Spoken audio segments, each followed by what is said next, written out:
Hello and welcome to another lesson from Level Up Mathematics. In today's lesson, we will be exploring domain and range part 2. Now, in our previous lesson, we learned that domain is the set of all x values on a function, and the range is the set of all y values for a given function. We also learned that we can express domain and range using compound inequalities.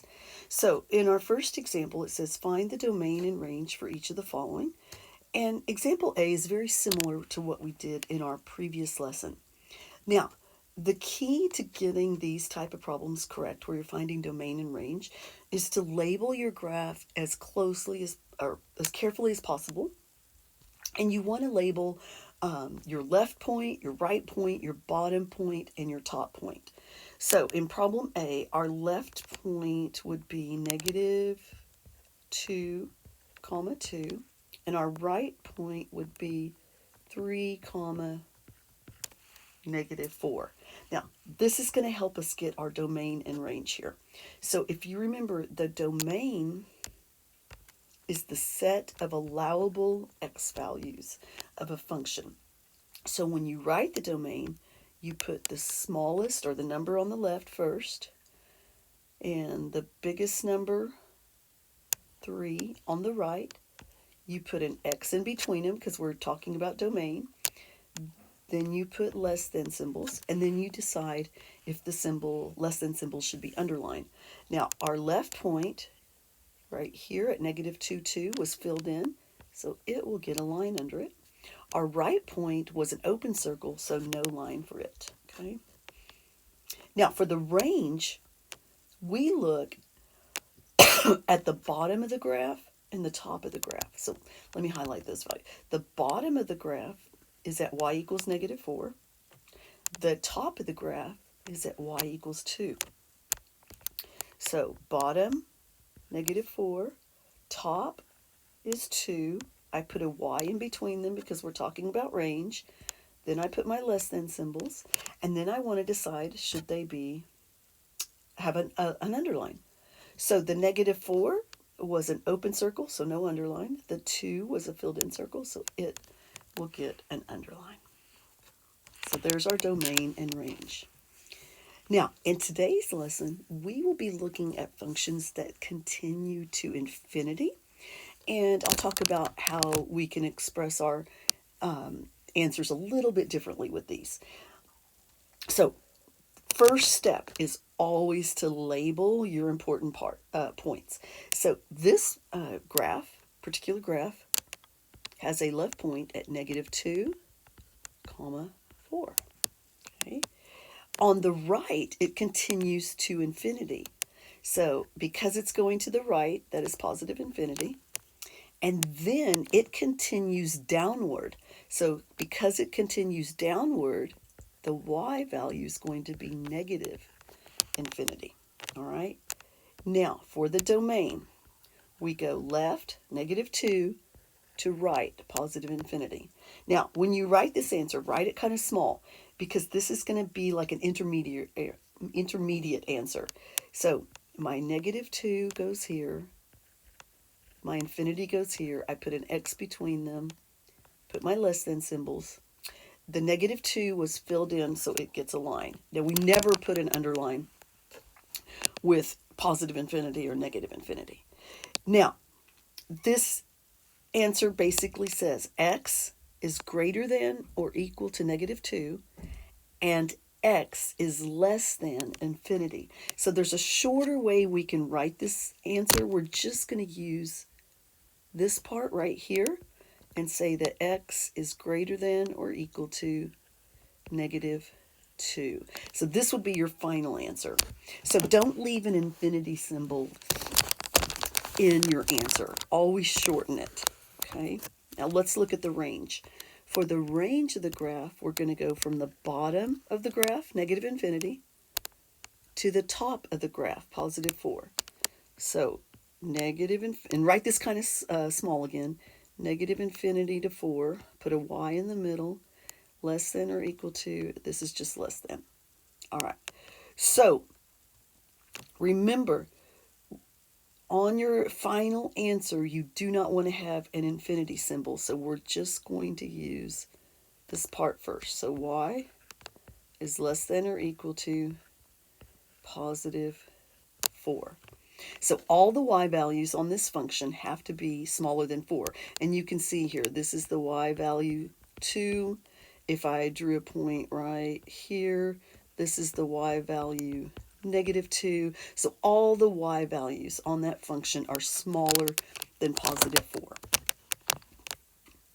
All right, problem C.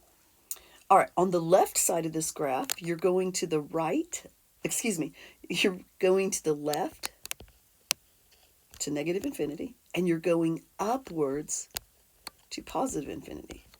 So that's your left point. On your right point, we have an endpoint at 0, 2, and it's an open circle. All right, so if I'm asked for the domain, I only need the left and the right. So negative infinity and 0. So negative infinity, 0, x less than, and no underlines here. All right. Now remember, that's just our initial answer. To get your final answer, you're just going to use x is less than 0, just this part of the answer, okay? All right, for the range, your bottom number is 2, your top number is infinity. Your bottom number is 2, your top number is infinity. This is y because it's range. All right, so we're only going to use this part for our answer. So I want the variable first, so I'm going to put a y here, a 2 here. Now notice that the symbol opens up towards the y. So y is greater than 2. All right, in example 2, they're asking us to find just the domain. Just the domain. So for the domain, we only care about the left point and the right point. So let's see, this would be negative 4, comma 3 on the left. And we go to the right to positive infinity, and we go up to positive infinity. All right? So for domain, I only care about the x's. So negative 4 to infinity, put an x here, less than, and then I only want this part for my answer. So x, negative 4. Now we want our symbol to open towards the x, so greater than. So the domain for this function would be x is greater than negative 4. X is greater than negative 4. All right, problem B. In problem B, this function goes to the left to negative infinity, and it's going down to negative infinity. On the right side, it's going to the right to positive infinity and upwards to positive infinity. Now, so for domain, I want the smallest, which is negative infinity, to the largest, positive infinity. So negative infinity, positive infinity, x less than. Now, we have a shortcut that for the answer that we can write when the allowable x values go from negative infinity to positive infinity. The long way to write this answer would be all real numbers. And I want you to write this down on this first one. The symbol we use in algebra for all real numbers is this crazy looking R here. But it stands for the phrase all real numbers. And we use that phrase and that symbol anytime you have a compound inequality with a negative infinity going to positive infinity. All right. All right, problem C. We need our left point. So we're going to the left to negative infinity and down to positive infinity. This point is going to negative infinity and up to positive infinity. And we need our right point, and that would be at 1, 2, 2, comma 1. Now remember, for domain, you only need your x values. For domain, You only need your x values. So our compound inequality would look like this. This is filled in, so it gets an underline. Now, in the shortcut way of writing that answer, we only need this part right here. So x is less than or equal to positive 2. All right, example 3. Find the range for each of the following. Find the range. So for range, we only need to look at the bottom of the graph and the top of the graph. We don't really care about left and right anymore. The bottom of the graph and the top of the graph. Okay, so problem A, the bottom of the graph is going to the right to positive infinity and down to negative infinity. The top of the graph is at 2, 0. Now for range, we do not care about the x's. We only care about the y values. So this graph, our compound inequality would be negative infinity to 0. Put a y in between them. The 0 had a filled in circle, and this would be no line. Okay, now remember, we want our shortcut answer here. Y is less than or equal to 0. The y values must be less than or equal to 0. All right, problem B. We want the bottom of the graph. We've got to fill it in ourselves because they didn't draw it for us. So it is at 0, -4. The top of the graph goes from positive infinity to positive infinity. All right, so we're only looking at the bottom and the top. So -4 to positive infinity. So here's our shortcut answer, -4, positive infinity, y, less than equal to. Now our answer comes from this part here, so I'm going to put the variable first. I'll put a -4 on the other side, and I want my inequality symbol to open up towards the y. So y is greater than or equal to -4. All right, pause the video and try problem C on your own. All right, welcome back. Let's see how you did. This graph went from infinity, negative infinity here, and up here, positive infinity to positive infinity. So we only care about the bottom of the graph and the top of the graph when we're finding range. So negative infinity to positive infinity. Remember, I said we had a shortcut, that symbol we could use whenever we had negative infinity to positive infinity, and that shortcut was all real numbers. All right, now let's look at a couple of real-world examples for domain and range. Example 4. Marissa is shopping for apples at the farmer's market. The total price of her purchase, P of x, can be represented by the function P of x equals 2.5x, where x is the number of apples she purchases. Marissa wants to purchase at least 2 apples, but no more than 6. All right, now let's highlight our given information. We know the total price can be represented by this function, P of x equals 2.5x. We also know that x is the number of apples she purchased, and we also know she wants to purchase at least 2 apples, but no more than 6. All right. So in this situation, the domain represents the number of apples she's going to purchase. Which best represents the domain? Explain your answer.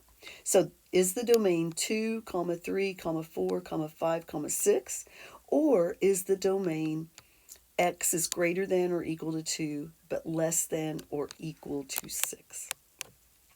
Well, in this problem, we would have to go with this domain, because this domain states that you can buy 2 apples, 3 apples, 4 apples, 5 apples, 6 apples, but the other way of writing the domain, x is greater than or equal to 2 and less than or equal to 6, means that she could buy like 1.1 apples, 1.4 apples.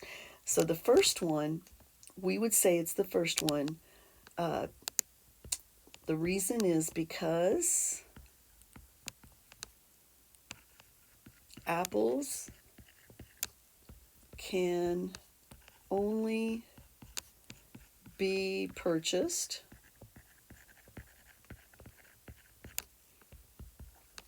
in whole number quantities. Okay, so you can't have a decimal, you cannot purchase a decimal portion of an apple or a fractional part of an apple. All right, it must be a whole number: 2 apples, 3 apples, 4 apples, 5 apples, or 6 apples. All right, now the range in this function, so let me write down the formula again. It was p of x equals 2.5x. In this function, your domain is the number of apples. So whatever p of x represents must represent your range. So let's go back and see what p of x represented. And it told us right up here, it was the total price of her purchase. So the range represents the total price of her purchase, but I won't have you write that part. So we know that the range in this problem is the total purchase. So we want to know the range. Now remember, this said that she could get 2, 3, 4, 5, or 6 apples. So for our range, you would take your formula, which is 2.5x, and multiply it by 2. So the total purchase price can be $5. Then you multiply it by 3, which is 7.5, $7.50. Then you multiply it by 4 to get $10. Then you multiply it by 5 to get $12.50. And then you multiply it by 6 to get $15.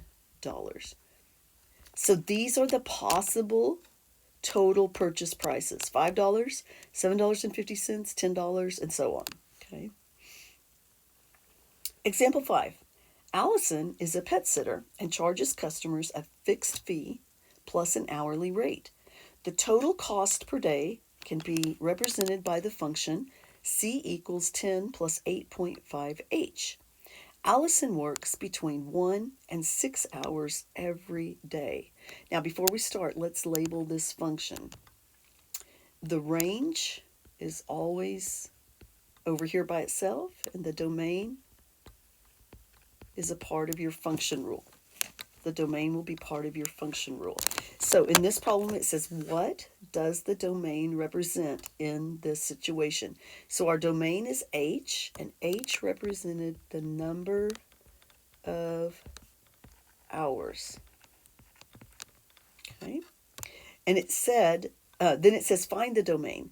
So Allison worked between 1 and 6 hours. So there's 2 ways that we could write this, and then I'll talk about which one is correct. So let me write them first. I could say she's going to work between 1 and 6 hours. So it would be 1, 2, 3, 4, 5, 6. That's one way. Or we could have 1 less than or equal to x less than or equal to 6. Now, in this problem, the correct way to express our domain would be this way, because it is possible